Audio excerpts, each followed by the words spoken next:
In the decades since Vincent Bugliosi's book Helter Skelter came out, it's become clear that not everything in the novel can be completely taken at face value. While it is true that people were murdered, the reason why seems to have been blurred because of this book. There are strange things surrounding this book, on top of errors inside the novel, which don't ever seem to be corrected. This is not comprehensive in any way, but my first example is that one error is how Vincent Bugliosi switched the license plate numbers for Sharon Tate's car and Stephen Parent's. This is actually pointed out on CielloDrive.com, that website. While of course this isn't a major error, it's just odd that in the 50 plus years that this book has been published, this has never been fixed. Another error, if not potential cover-up, if you want to call it that, is the amount of marijuana found on the premises of Cielo Drive. Inside Helter Skelter, the book states that 6.9 grams of marijuana were found inside the house. In court transcripts, it was actually 76.9 grams. What is originally seen as basically a quarter turns out to be over 2.5 ounces. Was this done intentionally? Or is this just another error? Even still, in my copy of the book, which is from 1994, the error still remains. So 20 years after the book was initially published, this error was never fixed. Which makes me wonder, was it an error? Of course, the most common error in the book is about Charles Manson's height. Once again, for reasons unknown, Bugliosi wrote that Manson was 5'2". Various articles and sources have clearly stated that Manson was 5'5". Some might even believe 5'7".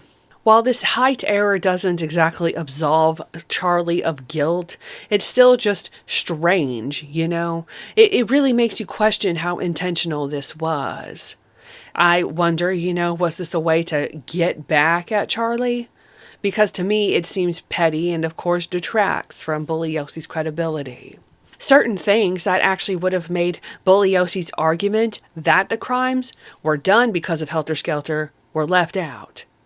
To rephrase, there are certain things that could have actually bolstered the Helter Skelter theory or motive that were not included in this book, and I don't understand why. An example of this was Susan Atkins' letters that were presented in court.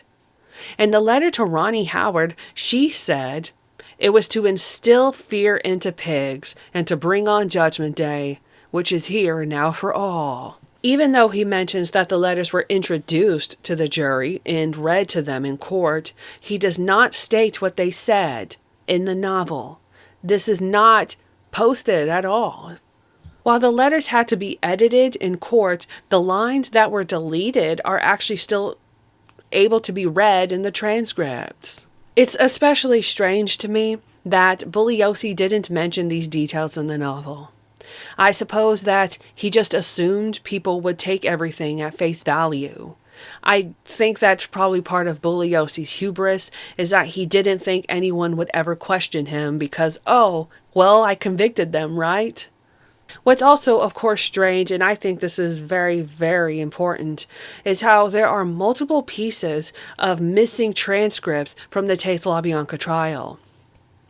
The biggest example to me is actually Diane Lake's testimony, which is the only testimony that was used against Leslie Van Houten in helping to convict her. Also missing, from at least what I have not been able to find, are any transcripts about Patricia Krenwinkel when she was on the stand during the penalty phase. I find that strange. You can't seem to read anything that Patricia said, at least publicly available in 2026. The especially strange part about this is that Helter Skelter actually states that she did indeed speak on the stand.